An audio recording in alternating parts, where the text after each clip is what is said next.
Bonjour à tous, alors aujourd'hui, calcul de produits scalaires dans l'espace. On est dans les chapitres où on n'a pas de repères, donc on va utiliser des calculs avec ici, donc relation de Schall, formule du produit scalaire et du cosinus. Donc ici, premier produit scalaire, AB scalaire IG. Alors on est dans un tétraèdre régulier, ça c'est important, un régulier, ça veut dire que au niveau des sommets, à chaque fois vous avez des angles ici, donc en degrés de 60 degrés, hein.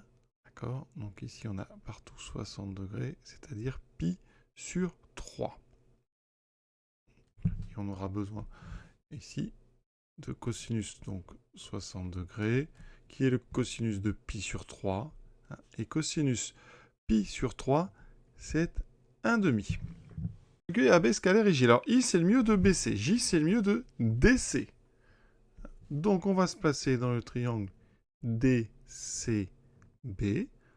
On a des milieux ici, qui sont donc I et J. Eh bien, le théorème s'appelle la droite des milieux. Eh bien, vectoriellement, le vecteur IJ est égal à la moitié du vecteur BD. C'est un Thalès, hein, pour des rapports ici, 1,5. Donc, ça veut dire que quand on fait AB scalaire IJ, eh bien, ça fait AB scalaire 1,5 donc de BD. Donc 1,5 de AB scalaire BD. Maintenant, on n'a plus qu'à calculer ce produit scalaire. Pour le produit scalaire AB, BD, alors regardez, AB est là. On doit faire le produit scalaire avec BD qui est ici. Donc on peut utiliser la projection. On peut projeter le vecteur BD sur la droite AB. En projetant, on arrive ici, sur un point ici qui n'a pas de nom dans le texte, je vais appeler D'. Donc ça veut dire que mon produit scalaire, il vaut 1,5 de AB scalaire, donc BD', mais BD', puisque c'est un triangle équilatéral parce que le tétraèdre est régulier, ici, D' tombe au milieu. Donc ça veut dire que BD', c'est la moitié de BA. Donc on a AB scalaire 1,5 de BA. Donc le 1,5 va sortir, ça me fait 1 quart de AB scalaire BA. AB scalaire BA, bon, sont deux vecteurs ici qui sont collinaires de sens opposé, donc ça sera moins le produit des longueurs. Donc là on a donc moins AB fois AB, donc moins AB carré. Il est d'arête A, donc AB vaut A, donc on a moins 1 quart de A carré. On note ça, donc AB scalaire IJ est égal à moins 1 quart de A carré. Calcul AB scalaire BD. Alors, ici, on a AB, ça serait bien avoir BA pour avoir comme ça un produit scalaire, donc BA, BD, vous voyez, avoir ici deux vecteurs qui sont issus du même point. Donc, de représentants issus du même point. Ça fait 1,5 de moins BA. On va donc changer le sens de AB, on met moins BA. Voilà. Par linéarité, le moins va sortir. Ça fait moins 1,5 de BA scalaire BD. Et ça, il y a une propriété qui permet de dire ici que ça fait 1,5. Produit scalaire, donc ça fera B longueur BA fois longueur BD fois le cosinus qui est en B. C'est-à-dire le cosinus de l'angle ABD. Et ABD, c'est 60 degrés. Je vous l'ai dit, c'est donc 1,5. Donc on a 1,5 fois la longueur AB qui fait A, la longueur BD qui fait A, le cosinus qui vaut 1,5. Et vous voyez qu'on retrouve moins 1,5 de A carré. Moins un quart, pardon, de A carré. Donc on trouve bien la même chose. On peut faire aussi autrement en projetant le vecteur ici sur la droite AB. Alors là, c'est un petit peu moins évident. Imaginez donc notre segment AB. Un milieu, on va appeler donc ici L. Et ici, je vais mettre un point au niveau du quart M. Quand on projette J et I sur AB, donc orthogonalement, eh bien, le point J, ici, va tomber sur L. Et le point I, il va tomber sur M.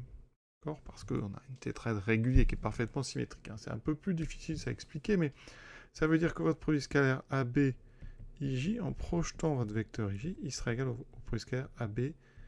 Donc ici, I tombe sur M, donc ça fera ML. Et ML, c'est 1 quart de BA, donc moins 1 quart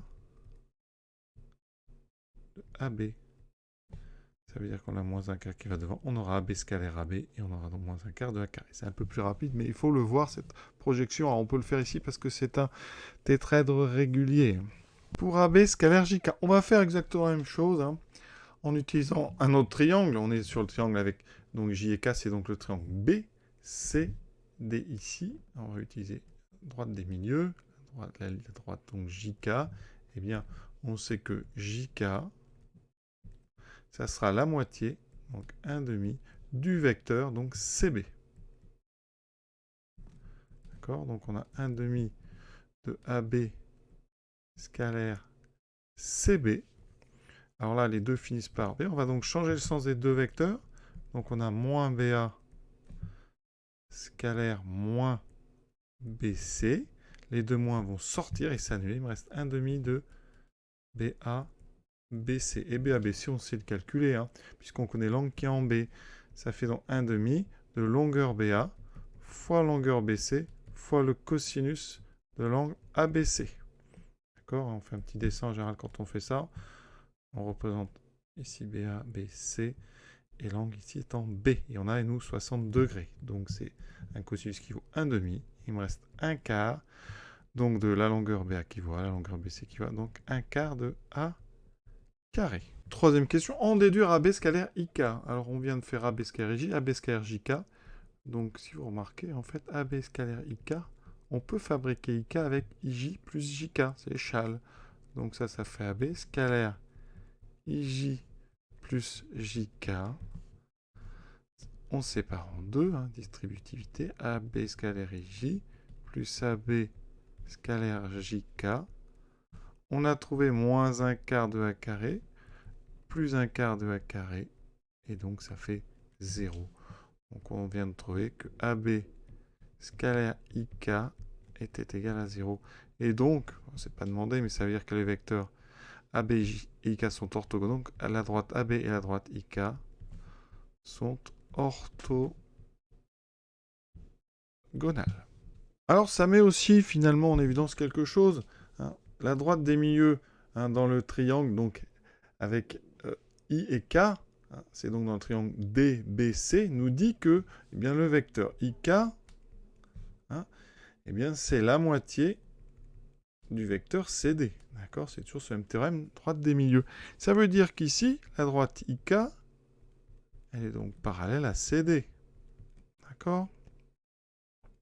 Et donc, ça veut dire que AB, qui est orthogonal à IK, est donc orthogonal à CD. AB et CD sont orthogonales. Et là, on vient de mettre en évidence un théorème qui dit, propriété, qui dit que dans un tétraèdre régulier, eh bien, les arêtes opposées, donc CD, c'est l'arête opposée à AB, elle ne se coupe pas, eh bien, elles sont orthogonales. Quand on prend dans un tétraèdre régulier comme ça, deux arêtes opposées, eh bien, elles sont orthogonales. C'est une façon de démontrer, hein, mais il y en a bien d'autres, vous voyez.